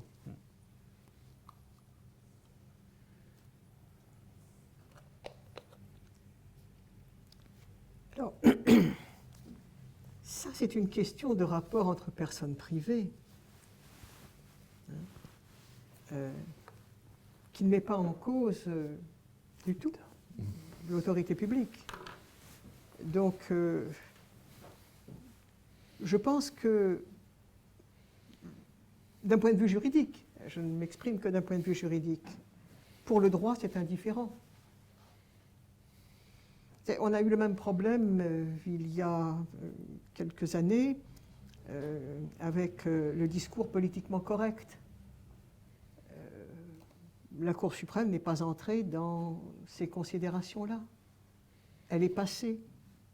Elle a considéré que du point de vue juridique, il n'y avait pas de problème. Vous pouvez dire n'importe quoi. La parole est absolument, absolument libre. Donc, dès lors que vous ne rentrez pas, je l'ai dit tout à l'heure, dans des catégories bien définies, vous pouvez dire n'importe quoi. Mais cette question est intéressante, elle est profonde, parce que la cancel culture, on peut considérer que c'est une forme de mensonge, si vous voulez. On peut considérer que c'est dire des mensonges sur la culture de l'autre. On pourrait dire ça. Or, il y a une dizaine d'années, la Cour a eu à se prononcer sur justement le mensonge. Est-ce qu'on peut punir le mensonge? Est-ce qu'une affirmation fausse est protégée? il s'agissait en l'espèce d'un monsieur qui était extrêmement vantard, une sorte de Tartarin tarascon, qui avait dit, voilà, moi je suis un marine, j'ai fait 20 ans de service au Moyen-Orient, j'ai gagné des galons, j'ai été décoré de la médaille d'honneur du Congrès, etc. Et il avait été élu par la population à une fonction municipale. Puis on s'est rendu compte que tout ça, c'était faux. Donc il a été condamné au nom d'une loi du Congrès qui punit justement le fait de se prévaloir d'une décoration que l'on n'a jamais reçue, enfin des fausses décorations, enfin du port illégal de décoration. Et l'affaire est allée devant la Cour suprême. Et bien, croyez-le ou non, la Cour suprême a annulé la loi du Congrès. Elle a annulé la loi du Congrès parce qu'elle a considéré que l'expression non protégée, le mensonge ne peut pas être une expression non protégée parce que ce serait une censure d'une opinion et que toutes les opinions doivent être reçues, la société constituant un marché des idées, alors on reprend la vieille idée de Holmes, un marché des idées dans lesquelles elles s'affrontent, qu'elles soient vraies, qu'elles soient fausses, et puis une sorte de processus de filtre, quelque sorte, et comme le café qui coule goutte à goutte et qui finit par faire du bon café, et ben, au bout du compte, l'idée vraie, ce sera celle qui réussira. Qui s'imposera. Oui, c'est l'idée pragmatique. On est en pur pragmatisme. Donc la cancel culture, du point de vue juridique, elle est irréprochable. Vous n'êtes pas d'accord, vous n'avez qu'à ouvrir le débat.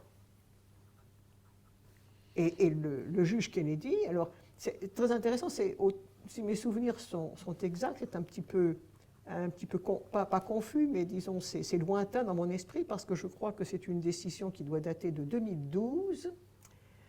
Et je crois que c'est un jugement de la Cour. Donc ça veut dire que la Cour n'est même pas parvenue à une opinion. Elle est donc, je crois que c'est un jugement de la Cour où il y a à 4, 3 et 2. Donc il n'y a pas de majorité. Il n'y a pas de majorité absolue. Et le jugement de la Cour est écrit par le juge Kennedy, qui dit mais une opinion qui est fausse contribue au débat. Elle peut apporter quelque chose au débat. La même chose s'est posée, d'ailleurs, dans la cancel culture. Vous pouvez dire elle est aussi inverse. C'est-à-dire que vous pouvez avoir le cas de personnes d'Américaines qui ont des fonctions officielles et qui disent, ayant à juger, c'est l'affaire du pâtissier du Colorado. Tout le monde connaît cette affaire du pâtissier du Colorado. Alors, elle ne manque pas d'intérêt. C'est le pâtissier qui refuse de faire une pièce montée pour célébrer le mariage d'un couple homosexuel, au motif que je ne fais pas de wedding cake pour les homosexuels. Il est poursuivi par la Commission des droits de l'homme du Colorado, il est puni, il y a une audition, un hearing bien sûr, et au cours de l'audition, il y a un commissaire qui dit « ça suffit, des gens comme ça, on en a assez vu, c'est pas la peine de les garder, de leur épargner les sanctions qu'ils méritent, c'est inadmissible de dire ce qu'il dit, enfin... Et il est puni. Et la Cour juge Kennedy, très flegmatique, dit mais on ne peut pas parler comme ça. On ne peut pas annuler une opinion de ce type. Il faut la respecter. Dire qu'on ne peut pas dénigrer une religion ou des convictions religieuses. Et donc, le monsieur a obtenu l'annulation de sa sanction administrative, c'est une sanction administrative, on ne l'a quand même pas envoyé en prison pour ça, mais on lui a donné quand même une séance de rééducation. On l'a envoyé en séance d'instruction civique.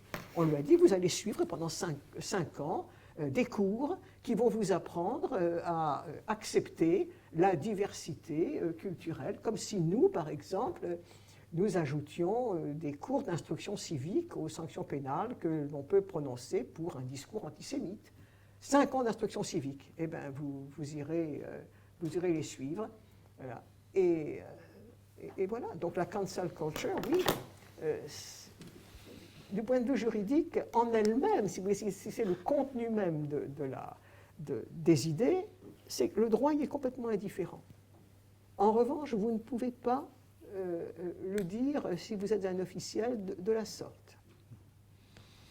Il faut toujours respecter l'opinion de l'autre. En tout cas, on revient sur la question des faits alternatifs aussi qui peuvent s'imposer dans la société, puisque toute vérité apparaît de façon relative. Marc, vous souhaitiez réagir? La question est intéressante parce que c'est une question vraiment française. Comment, si l'individu est officiel de l'État, comment la cancel culture peut... Parce que la cancel culture, en l'occurrence, ne vient pas de l'État. Elle vient des gens, donc elle n'est pas censurable, effectivement. C'est considéré comme une forme presque de religion, ce que ça est, en fait, au bout du compte. Mais encore une fois, je le répète, aux États-Unis, chaque individu peut virtuellement être une église à lui tout seul. Oui, c'est ça. Il faut bien se rendre compte de ce que ça signifie.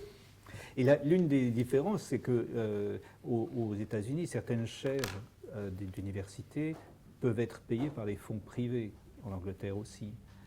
En France, je ne suis pas sûr, il me semble que non. Et donc, l'un des paradoxes, c'est que en France, ceux qui luttent contre l'État systémiquement raciste sont payés par l'État, ce qui n'est pas nécessairement le cas aux États-Unis. On a un petit problème là. Je voulais vous poser une question. Pardon, Dominique. Allez-y. Non, mais je voulais vous poser une dernière question par rapport à... Je ferai une réflexion pour finir. Pardon. Allez-y. Vous avez défini, Elisabeth Zoller, la limite finalement de la liberté d'expression, c'est l'appel à la violence aux États-Unis. Vous avez dit que c'était, on va dire, la limite en fait à ne pas franchir. Et on l'a vu notamment en fait dans un cas qui a été assez mal compris en France, paradoxalement, c'est la suspension de Donald Trump sur les réseaux sociaux et voir son éviction puisque Facebook a annoncé que son compte était totalement interdit. Oui. Est-ce qu'on peut considérer de fait qu'il y a, vous l'avez dit, une méconnaissance, une non-connaissance en tout cas par l'État de la situation on va dire d'un retrait de la liberté d'expression puisque c'est une affaire qui concerne finalement des individus entre eux. De fait, est-ce qu'il y a un déplacement de la norme juridique, on va dire dans ce que nous considérons de l'état de droit, par finalement les réseaux sociaux? Est-ce que ce sont les réseaux sociaux qui vont gérer les droits de liberté d'expression entre individus? Et c'est une question que je me permets de poser à vous deux, parce que c'était assez curieux en France que finalement il y ait eu une espèce de remarque qui considérait dire, évidemment tout le monde considérait que Donald Trump faisait des faits alternatifs, en tout cas beaucoup de Français considéraient qu'il ne disait pas la vérité alors qu'il était président des États-Unis, mais de fait au moment où il a été interdit, parce qu'il y avait eu cette affaire du Congrès et de l'envahissement du Capitole, en France on a considéré que le fait que ça soit une entreprise privée qui puisse déterminer la question démocratique de la liberté d'expression pouvait poser un problème finalement à notre société, à nos sociétés. Oui, je prends en premier. Oui. Alors, d'abord, si je puis me permettre, c'est exact, l'appel à la violence, l'incitation. Incitation, pardon. Incite. C'est extrêmement extensible, ça. C'est une incitation à la violence. Je rappelle d'ailleurs que cette notion d'incitation à la violence, il faut savoir comment est-ce qu'elle est née. Elle est née dans les années 50 parce que le grand problème qu'avaient les États-Unis avec le communisme, c'était de savoir si ces doctrines incitaient à la violence, au renversement du gouvernement par la violence. C'était ça. Alors, on avait fait une distinction entre l'enseignement du communisme, de la théorie marxiste-léniniste en tant que telle, et la pratique, la mise en pratique de cette théorie avec les théories léninistes de l'appel à la révolution. Alors, tout ce qui était incitation à la violence tombait sous le coup du Smith Act. Bon, il n'y a pas que... Alors, c'est vrai que l'appel à la violence est le crime suprême. Ça, c'est certain, et on l'a bien vu au moment de l'assaut du Capitole. Mais il n'y a pas que ça. Hein. Il y a quand même d'autres expressions interdites. Vous avez l'obscénité, il y a les injures, enfin certaines injures, certaines diffamation, sauf pour les personnes publiques. Là, elles ne sont presque pas protégées. Vous avez aussi les vraies menaces. Les vraies menaces, c'est-à-dire l'incendie de croix, en principe, est permis dans le jardin d'une famille noire. On peut avoir 2 gamins qui fabriquent une croix avec des bâtons de chaise et qui la font brûler des cérémonies ridicules. Enfin, mais ça ne peut pas être sanctionné, ça. En revanche, ou bien un incendie de croix au cours du tournage d'un film. Enfin, on est arrivé là, n'est-ce pas, à dire non, on ne peut pas sanctionner ça, etc. Donc, mais si l'incendie de croix est fait avec l'intention vraiment de déclencher une opération de violence contre une famille afro-américaine, là, oui, ce sera sanctionné, incontestablement. Alors, il y a donc ça. Et puis, vous avez les vraies menaces. Alors, les vraies menaces, c'est le cas du pauvre malheureux qui est abandonné par sa femme et qui se lâche sur Facebook en disant « Bon, voilà, maintenant je me lâche, je m'appelle Dog, je me lâche, je rêve de tuer ma femme, je vais aller la tuer, je vais la tuer au mortier, surtout en me promenant le long du chemin, dans le chemin qui longe le champ de maïs, derrière la maison, où on a une vue directe sur la face de la salle de séjour, je vais acheter un mortier, je vais la tuer. » Alors, il a été poursuivi pour des vraies menaces, parce que sa femme a pris peur et est allée voir les autorités en disant « Mais écoutez, mon mari me menace de mort, etc. » Et il a été condamné. Eh bien, la Cour suprême a rendu un arrêt extrêmement compliqué pour savoir si, oui ou non, il était possible de le punir, et en particulier, ce qu'elle a particulièrement fouillé, et ça c'est intéressant pour nous, c'est le critère de l'intention criminelle. Est-ce que vous avez l'intention criminelle véritablement de faire le mal? Et c'est quelque chose qui est important du point de vue juridique. Alors, voilà, donc, pour compléter le point, il n'y a pas que l'appel à la violence. Le deuxième point sur Trump. Alors, Trump, vous avez tout à fait raison. Ce que vous dites, bon, la Cour suprême ne s'est pas prononcée, les tribunaux américains non plus, pas encore, parce que toute cette affaire, c'est de la justice privée. Toute cette affaire, c'est le tribunal, la Cour suprême, soi-disant, Mark Zuckerberg a dit que leur panel, c'était leur Cour suprême. Enfin, c'est une justice privée. C'est ce qu'il a dit. It's our Supreme Court. Mais c'est une justice privée. Et quand même, le progrès de la civilisation, ça a consisté à se débarrasser de la justice privée. Alors, voilà où nous en sommes. Voilà où nous en sommes. Là, moi, je ne peux pas me prononcer sur ce que feraient la Cour suprême. Les tribunaux fédéraux ou les cours d'État. Mais enfin, ça pose un problème qui est est-ce que l'ordre constitutionnel américain admet que l'on puisse se faire justice à soi-même? Je pense que ce serait quand même un peu limite. Ce serait un peu limite. Surtout si on lui attache des sanctions qui touchent à son patrimoine, à ses droits et intérêts. Merci. Marc? Ça pose une question qui n'a jamais été réglée, qui est qui tweetait quand Trump tweetait. Est-ce que c'était le président ou est-ce que c'était Donald Trump? Cette question n'a jamais été réglée parce que la personnalité de Trump et toute l'ambiguïté du Parti républicain autour de la question du libertarianisme en particulier n'a pas été réglée. C'est-à-dire que est-ce que Trump est arrivé au pouvoir pour détruire l'État? Qui on avait à la Maison-Blanche? Est-ce qu'on avait un individu qui était là pour détruire l'État et donc quelqu'un qui s'exprimait en son nom propre? Ou est-ce qu'on avait, en tout cas imaginairement, ou est-ce qu'on avait le candidat d'un parti élu à la Maison-Blanche et devenu président des États-Unis? Cette ambivalence-là est restée intacte et donc elle s'est traduite dans la manière dont les réseaux sociaux, dont Facebook et Twitter ont exercé leur pouvoir.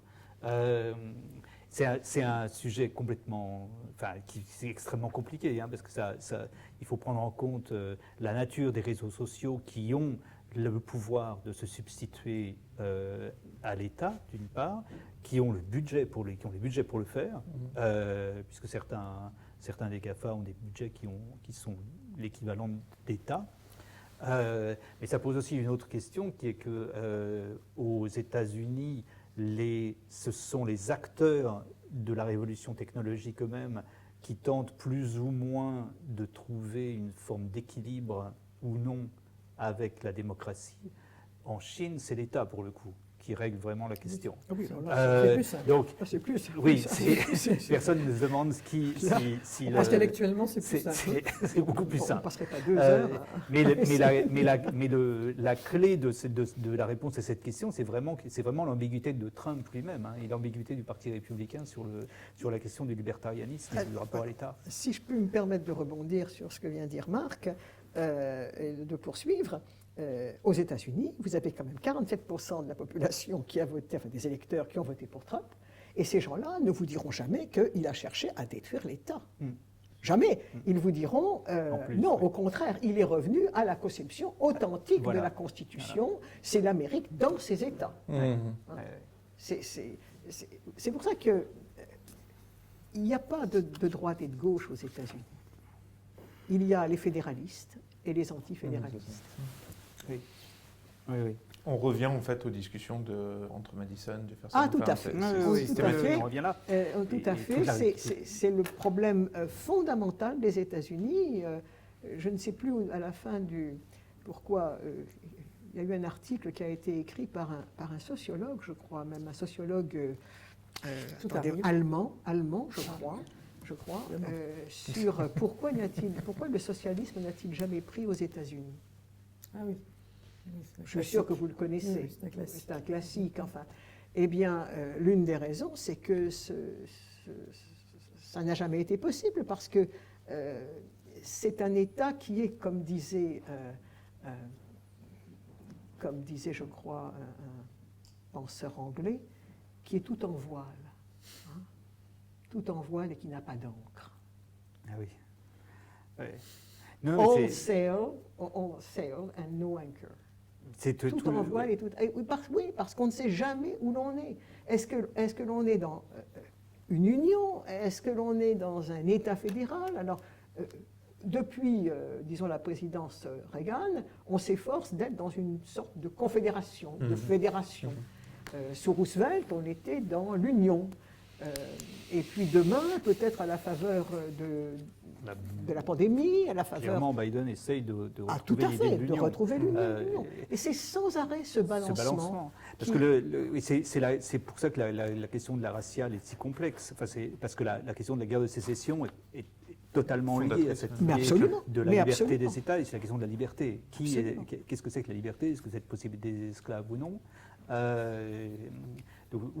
Comment, et puis, enfin, on ne va pas refaire l'histoire des États-Unis ici, mais c'est vrai qu'après la guerre de sécession, les progrès de l'État fédéral et l'industrialisation massive et le développement du chemin de fer ont créé des crises économiques et des tragédies énormes, y compris dans le Sud. Donc c'est une histoire extrêmement complexe. Et c'est pour ça que, je reviens à ce que je disais au début, ce qui se passe dans les facs et l'idéologisation des facs et l'idée qu'il y a une droite et une gauche et qui sont de gauche, ça se passe dans les facs, ça se passe dans les rédactions, ça se passe dans les maisons d'édition aujourd'hui, ça ne peut pas prendre dans le public américain. Alors il y a des phénomènes, ça se traduit, ce qui se passe en ce moment, c'est difficile d'arriver à des conclusions définitives parce que ce qui se passe en ce moment est très complexe. Quand certaines des idées woke comme les LGBT ou enfin sur les LGBT ou des choses comme ça finissent par prendre dans la société américaine, ça se traduit d'une manière américaine qui n'a plus rien à voir avec l'idéologie des facs. Il y a un récent clip de la CIA, je ne sais pas si vous l'avez vu, il est fascinant à regarder. C'est un clip de publicité où une fille se présente comme embauchée par la CIA. Et elle explique qu'elle est très fière d'être ce qu'elle est, parce qu'elle est non seulement LGBT, mais en plus dépressive.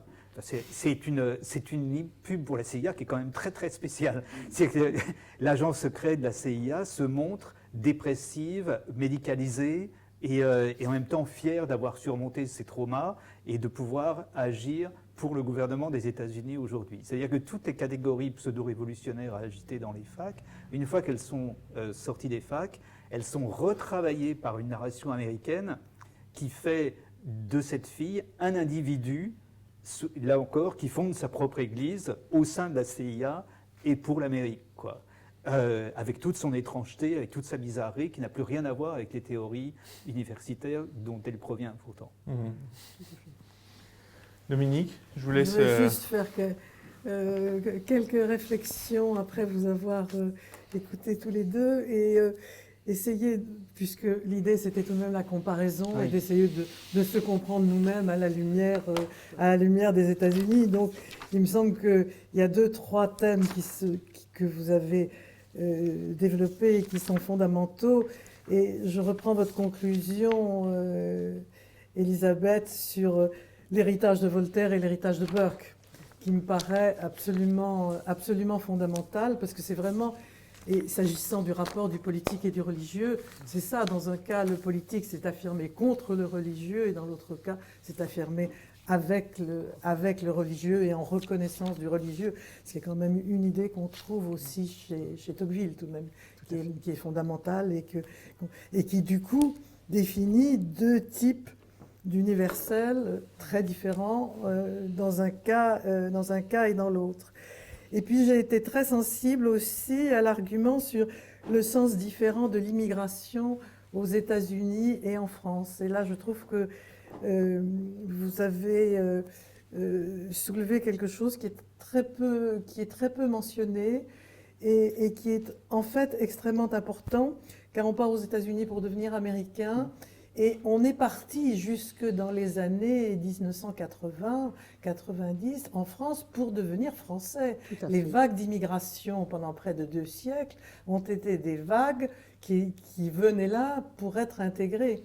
Et nous portons aujourd'hui le problème des pays autoritaires d'origine qui ont été des pays colonisés. Et c'est ça qui complique, enfin, qui change la nature de ce qu'a été l'histoire de l'intégration à la française, qui est remise en question.